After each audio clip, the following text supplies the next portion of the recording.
எல்லாருக்கும் வணக்கம். உங்க பாடிக்குள்ள ஒரு பெரிய என்ஜின் ரூம் இருக்கு. அது எப்படி வேலை செய்யுதுன்னு நம்ம இப்ப பார்க்க போறோம். நம்ம உடம்புக்குள்ள தொடர்ந்து நடக்கிற அதிசயமான செயல்முறைகள் தான் நம்மையே இயங்க வைக்குது. வாங்க அந்த என்ஜின் ரூம்க்குள்ள ஒரு டூர் போவோம். சரி, இப்ப யோசிச்சு பாருங்க. ஒரு ஓடுற நாய் உயிரோட இருக்கு, ஓகே. ஆனா தூங்குற நாய் அதுவும் உயிரோட தான் இருக்குல்ல. அப்போ ஒரு செடி, அதுல பெருசா எந்த அசைவும் இல்லையே. அப்போ அது எப்படி உயிரோட இருக்குன்னு சொல்றது? உண்மையாவே உயிர்னா என்ன? சரி, உயிர்னா என்னன்னு சரியா புரிஞ்சுக்க வாங்க கொஞ்சம் டீப்பா டைவ் பண்ணுவோம். நம்ம சாதாரணமா பார்க்கும்போது மூச்சு விடுறது, வளருறது இதெல்லாம் தான் உயிருக்கு அடையாளம்னு நினைப்போம், ரைட்? ஆனா அது மட்டும் போதாது.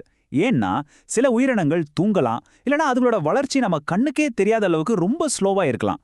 சோ வெளியே தெரியற சயின்ஸை மட்டும் வச்சு முடிவு பண்ண முடியாது. அப்போ உண்மையான அடையாளம் என்ன? எதை வச்சு ஒன்னு உயிரோட இருக்குன்னு கன்ஃபார்ம் பண்றது? அதுக்கு பேரு தான் மாலிகுலர் மூவ்மெண்ட். இது ஒரு இன்விசிபிள் மூவ்மெண்ட். நம்ம கண்ணுக்கு தெரியவே தெரியாது. ஆனா உயிருக்கு இதுதான் ஆதாரம். நம்ம செல்குள்ள இருக்கிற சின்ன சின்ன மாலிகுல்ஸ் எப்பவுமே மூவ் ஆயிட்டே இருக்கும். இத சிம்பிளா புரிஞ்சுக்கணும்னா நம்ம பாடிய ஒரு பர்ஃபெக்ட்டா கட்டின வீடுன்னு நினைச்சுக்கோங்க. ஆனா வெளியில இருக்கிற வெயில், மழை, காத்து இதெல்லாம் அந்த வீட்டை டேமேஜ் பண்ண ட்ரை பண்ணிட்டே இருக்கும். சோ அந்த வீடு நல்லா இருக்கணும்னா என்ன பண்ணணும்? எப்பவுமே சின்ன சின்ன ரிப்பேர், மெயின்டெனன்ஸ் வேலைகள் செஞ்சுட்டே இருக்கணும், ரைட்? அதேதான் நம்ம பாடியிலயும். இந்த ரிப்பேர் வேலை தான் அந்த molecular movement. So, the takeaway is simple. The invisible movement of molecules is the true signature of life, necessary for constant repair and maintenance. மைண்ட்ல நல்லா ரெஜிஸ்டர் பண்ணிக்கோங்க. கண்ணுக்கு தெரியாத இந்த சின்ன அசைவு தான் உயிரோட உண்மையான சிக்னேச்சர்.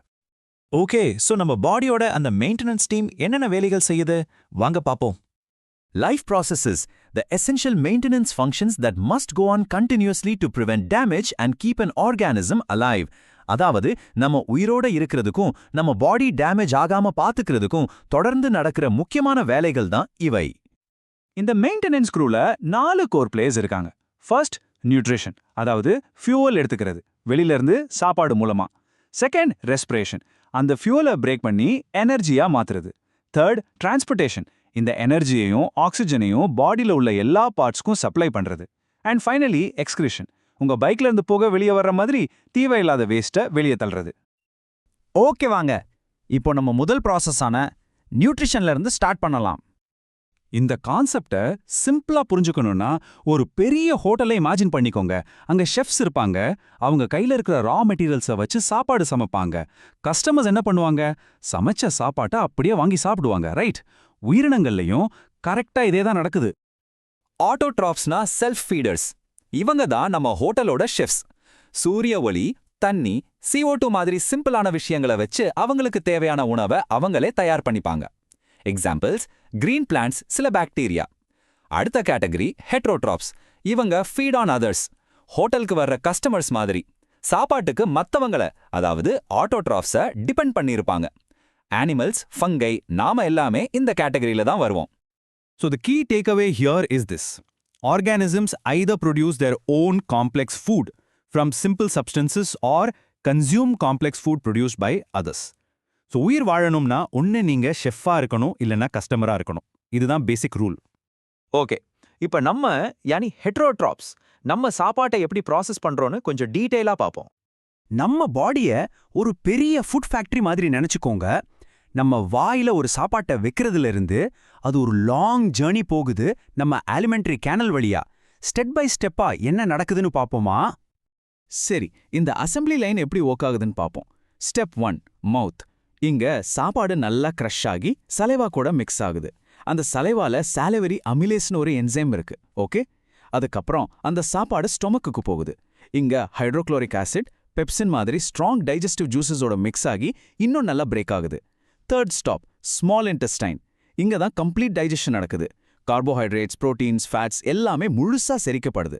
Final step, absorption.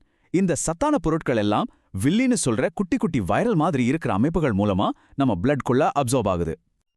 இங்க மெயினான விஷயம் என்னன்னா, இந்த ப்ராசஸை எஃபிஷியண்டா மாத்துறதுக்கு சில கீ பிளேயர்ஸ் இருக்காங்க. ஒன்னு, என்சைம்ஸ்.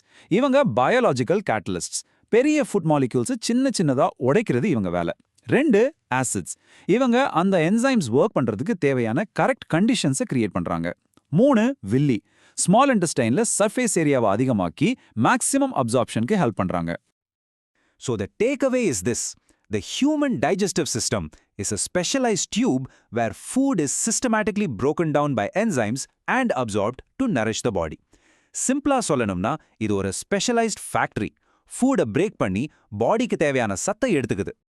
சரி, இப்போ நம்ம பாடிக்கு தேவையான மெட்டீரியல் கிடைச்சிருச்சு. ஆனா சாப்பிடுற சாப்பாட்டை வச்சு மட்டும் எப்படி ஓட்ட முடியும்? அத ஆக்சுவல் எனர்ஜியா, ஃபியூவலா எப்படி மாத்துறது? அந்த இடத்துல தான் ரெஸ்பிரேஷன்ங்கிற ப்ராசஸ் உள்ள வருது. Respiration, the process of acquiring oxygen from outside the body and using it to break down food sources for cellular energy needs. அதாவது நம்ம வெளியில இருந்து ஆக்சிஜனை எடுத்துக்கிட்டு அதை யூஸ் பண்ணி நம்ம சாப்பாட்டை உடைச்சி செல்ஸ்க்கு தேவையான எனர்ஜியை உருவாக்குறது தான் ரெஸ்பிரேஷன். பேசிக்கலி இது எப்படி ஒர்க் ஆகுதுன்னா, every time the first step is the same. Glucose மாலிக்யூலை செல்லோட சைட்டோபிளாசம்ல பைருவேட்டா மாத்துறது தான் வேலை. ஓகே, இப்போ அந்த பைருவேட் மாலிக்யூலுக்கு என்ன ஆகும்? அதோட ஃபியூச்சர் ஆக்சிஜன் இருக்கா இல்லையாங்கிறத பொறுத்து தான் இருக்கு. ஆக்சிஜன் இருந்தா அதை ஏரோபிக் ரெஸ்பிரேஷன் சொல்லுவோம். இது மைட்டோகாண்ட்ரியால நடக்கும். ரிசல்ட் நிறைய எனர்ஜி ரிலீஸ் ஆகும். ஆக்சிஜன் இல்லைன்னா அதை அனேரோபிக்னு சொல்லுவோம். ஈஸ்ட்ல எத்தனால் ப்ரொடியூஸ் ஆகுற மாதிரி நடக்கும். அதுல வர எனர்ஜியை நம்ம பாடி எப்படி ஸ்டோர் பண்ணும்? அதுக்கு தான் ஏடிபின்னு ஒரு மாலிக்யூல் இருக்கு. இது நம்ம செல்லோட யூனிவர்சல் எனர்ஜி கரன்சி, ஒரு மினி பேட்டரி பேக்னு சொல்லலாம். So here's the final takeaway. Cellular respiration converts glucose into ATP, the universal energy currency that fuels all activities in the cell. சிம்பிளா ரெஸ்பிரேஷன் தான் நம்ம சாப்பாட்டை நம்ம செல்லோட பவர் பேக்ஸான ATP-யா கன்வெர்ட் பண்ணுது. சோ உங்களுக்கு ஒரு கேள்வி, நம்ம சோர்ஸ்ல என்ன சொல்றாங்கன்னா, வைரஸஸ் ஒரு செல்குள்ள போற வரைக்கும் அந்த மாலிகுலர் மூவ்மெண்ட்டை ஷோ பண்ணாதுன்னு சொல்றாங்க. அப்போ நம்ம இப்ப பார்த்த கிரைட்டீரியா வச்சு பார்த்தா வைரஸஸ் உண்மையாவே உயிருள்ளதா இல்ல உயிர் இல்லாததா? இது ரெண்டுக்கும் நடுவுல இருக்கா? யோசிச்சு பாருங்க. இன்னைக்கு நம்ம கூட டிஸ்கஸ் பண்ணதுக்கு ரொம்ப நன்றி.